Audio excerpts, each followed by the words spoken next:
A corrupt government cannot liberate the people. If the head of the stream is corrupt, the entire river will be also. A blessed good day to you, my wisdom warriors. Wagwan, wagwan. I hope you guys are in good spirit. There will be no more cash. Cash will crash. You have something now called artificial intelligence. Very soon, this position of a human being exchanging cash and so on, that is going to disappear from the banking system very soon. And you are going to have to interface with machines. I don't want it to be a scary thought, but it is a thought that we all have to embrace. You see all those people who are working at the airport now that think people need them, you will be replaced. There will be no need for you to be there. It's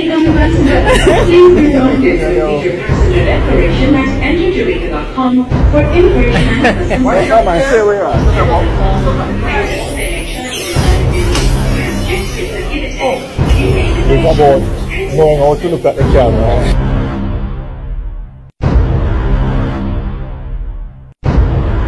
I know this is really intense. You did not follow the signs and therefore you missed the 7 year of prosperity. When the government of Jamaica told you of prosperity, 4 years, it was true, but now that time of prosperity comes to an end September the 22nd, and the time of famine and hardship like this world has never known or seen before in the history of humankind. This is what's happening. When people start to see the dead bodies that are piling up, they're going to start to retaliate, and they have now, the lockdown is put in place, so you're locked into an area and you cannot leave that area. The Jamaica Constabulary Force JCF is exploring the potential of humanoid robots to assist with administrative tasks. Liz, a robot donated to the University of Technology, Jamaica, has been programmed and tested for various applications. The idea is to have Liz handle mundane tasks such as document certification, freeing up police officers for other duties.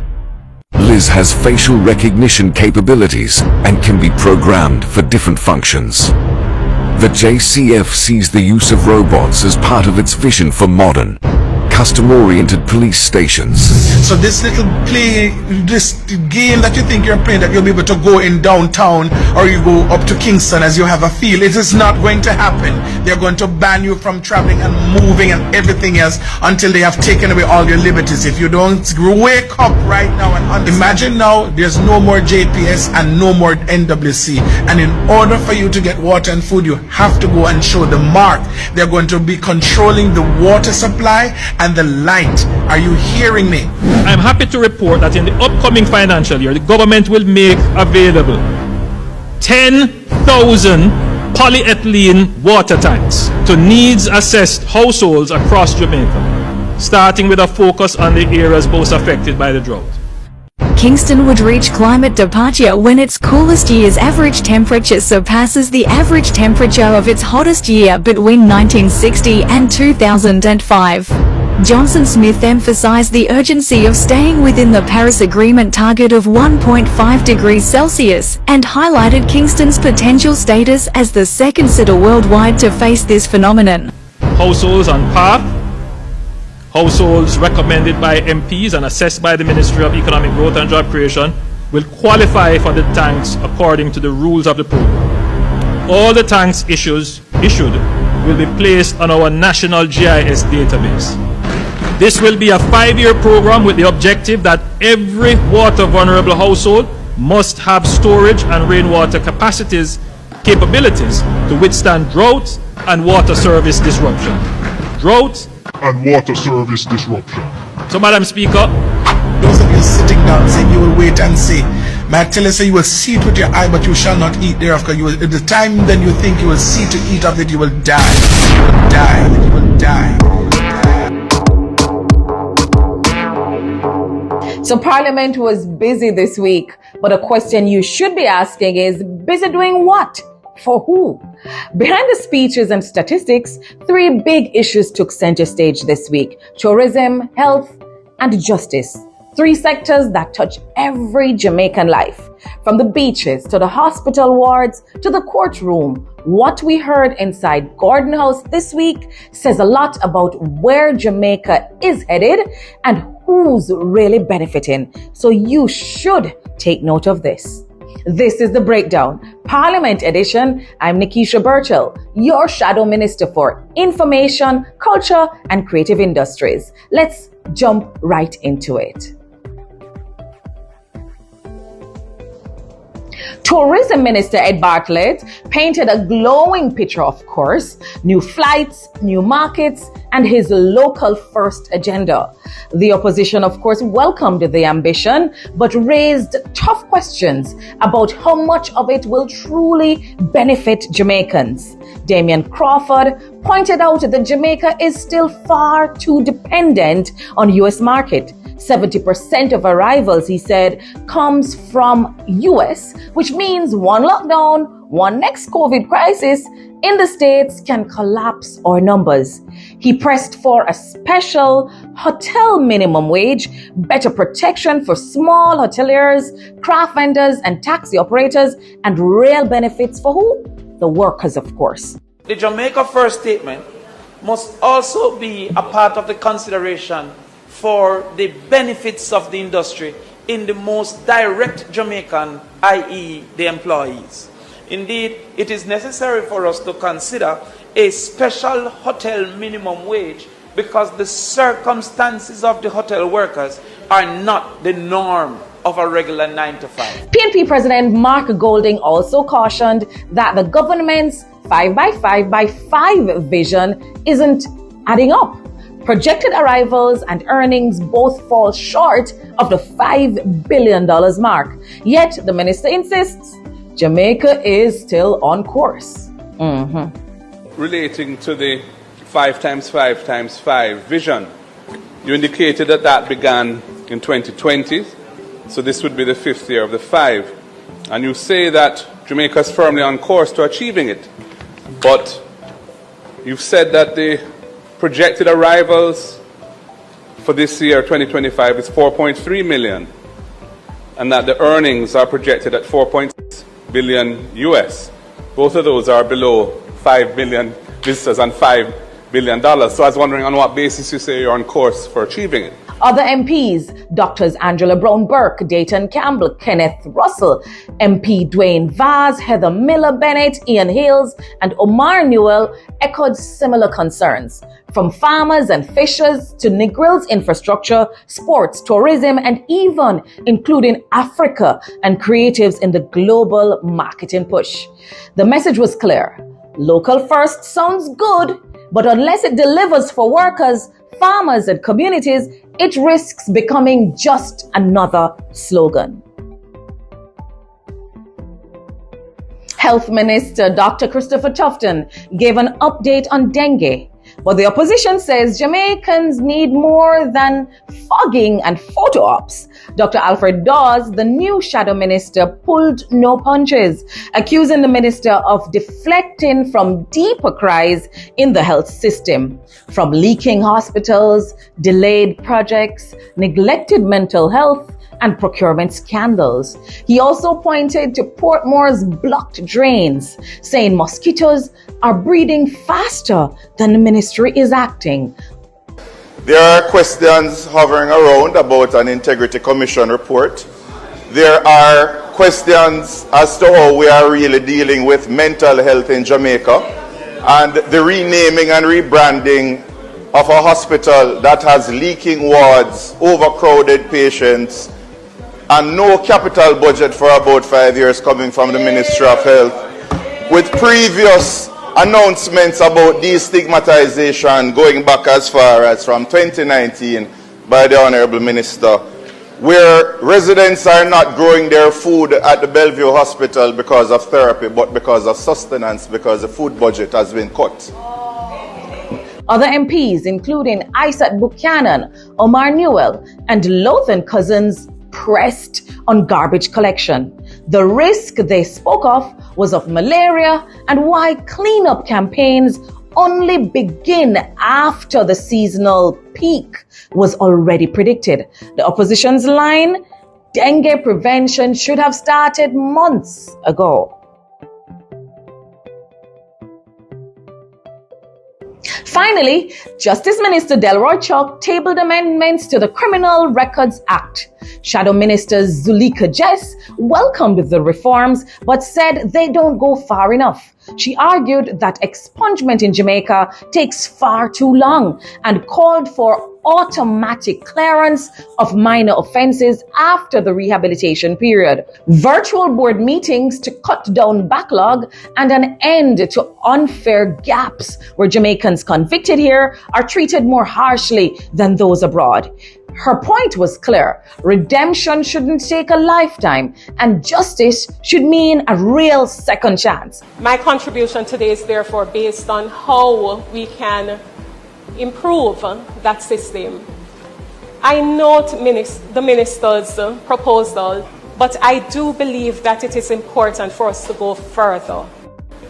I must confess there is a sense of discomfort on my end as it relates to the proposed amendment that is contained in Clause 3, which would essentially allow persons who are convicted of offences in other jurisdictions to have their records expunged, but individuals who are convicted here of the very same offences cannot have their records expunged. I must confess that it does not sit very well with me. But these proposed changes also have real implications for Jamaican women and girls. So even if the debate feels technical, I beg you, pay attention. It's going to continue for at least another 2 weeks. If you have thoughts or concerns about what should be in this law, share them with your MP, with the party, or right here in the chat, in the comments. We will pick them up and represent them.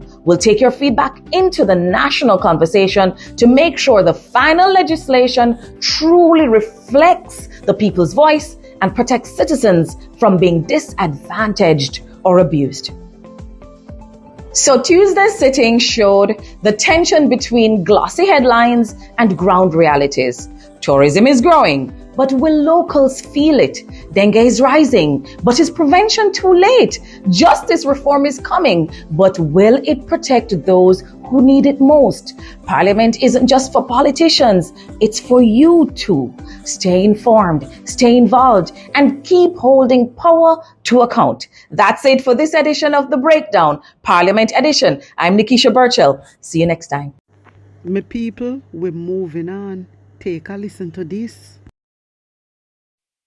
We're seeking your help to fundraise 50 million Jamaican dollars to purchase a new mammography machine.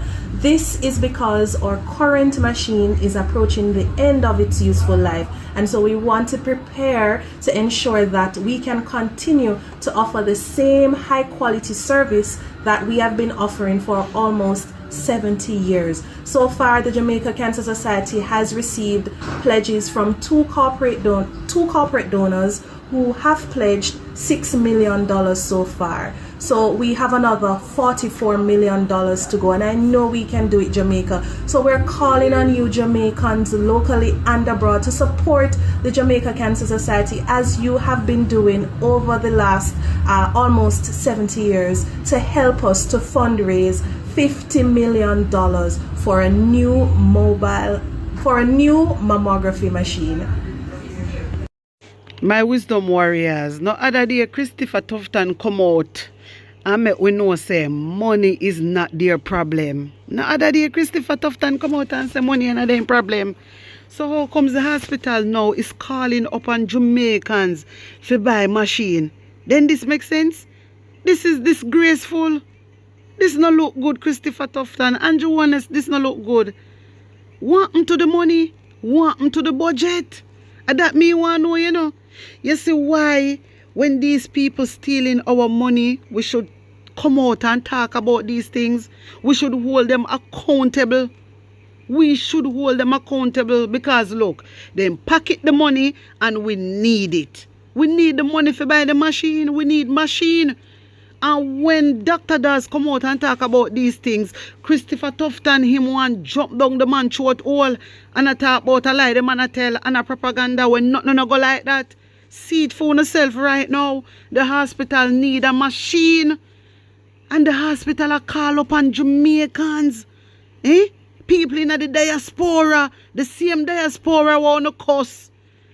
Like, me I tell you, this not right, Jamaica. This is not right. This not right. You see, when them use our money, it make the people them suffer. And it is not good. It is not good. That's why me I feel always big up Mark Golding.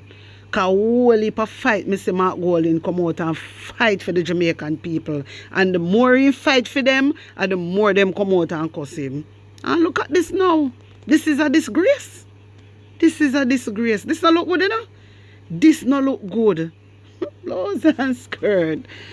Jano. St. Catherine Municipal Corporation, the police and the National Solid Waste Management Authority, NSWMA, say they will be stepping up enforcement in the market and commercial areas of Spanish Town in the coming weeks. The push is part of an effort to make the town cleaner and safer. Vendors and business operators are therefore being warned to comply. The move will target areas operating without proper garbage disposal licenses. Councillor for the Treadways Division, Sydney Rose, says unregulated garbage disposal continues to be a major concern, contributing to blocked drains and health hazards. Conditions in terms of garbage disposal in this parish. It's all over, and we have to cauterize this. We cannot continue to have this sort of wanton disposal of garbage any and everywhere, because it's make the parish very filthy and dirty. So we are trying to cauterize that, and we are trying to speak with every single operator, every single person who operates in this space. In the meantime, Mayor of St. Catherine, Norman Scott, says the new vending measures will be rolled out in short order. The corporation hereby declares the following streets and their immediate sidewalks and verges within the township of Spanish Town, St. Catherine, as no vending zones, effective upon publication in the Jamaica Gazette. And the roads are Burke Road, Oxford Road, Wellington Street, Cumberland Road. We begin this afternoon with news of another imminent price hike for consumers. Customers of the National Commercial Bank NCB will soon have to pay more to access the bank's services. The bank communicated its plan to the public on Thursday. The fee hikes will take effect ahead of the busy Christmas period starting December 1. Now we'll have more on NCB's service charge changes later in primetime news. Boy, it's sticky pan with a blouse and skirt. It rough pan, you know. Look what NCB I do. But anyhow, remember me did cover NCB and tell them about them. Them need money, you know. Them need money, them short of money. Them short of money. Amount of shares that the man they sell out for pay the money them who him owe. Amount of shares where that man sell out for pay for the debt them who him owe Jamaica. Me tell you know, you better take out the money from that bank, because that bank not safe. It not safe and you need to listen. Anyway, the People's National Party PNP Shadow Minister of Foreign, Regional and Diaspora Affairs, Senator Donna Scott Motley, is calling on Prime Minister Andrew Holness in his capacity as chairman of CARICOM to consult member states to forge a unified regional response to reports of U.S. military strike against vessels in Caribbean waters. Wanna hear that? Jamaica. Andrew Holness say him a tap and him a done. He get the position to be a chairman. Andrew Holness not well, if Andrew Holness not try to protect his own people, then Andrew Holness going to protect the Caribbean. But my people, on a serious note, this is serious, you know. This is serious. All of them strike and we are happening in the Caribbean. You know good, you know. You know good. You know, so earthquake can cause from all these things. You know, safe. Them are something here with Donald Trump do is not right. It is unacceptable. Andrew Holness quiet like a lamb. Andrew Holness not say nothing. Andrew Holness are going like, I know him as the chairman for CARICOM. No, wait. This is ridiculous. This is ridiculous, man. The following is a release from the People's National Party Media Unit. This is Senator Donna Scott Motley, Shadow Minister of Foreign, Regional and Diaspora Affairs. I am speaking to you today with grave concern regarding reports of U.S. military strikes against vessels in the Caribbean waters. These actions have resulted in the loss of dozens of lives, including 2 Trinidadians, and the detention of 2 others. The Caribbean community's vision of this region as a zone of peace is under threat. Our people are entitled to pursue their livelihoods free from the shadow of militarization. These waters sustain life and commerce. They are not to be transformed into a theater of war.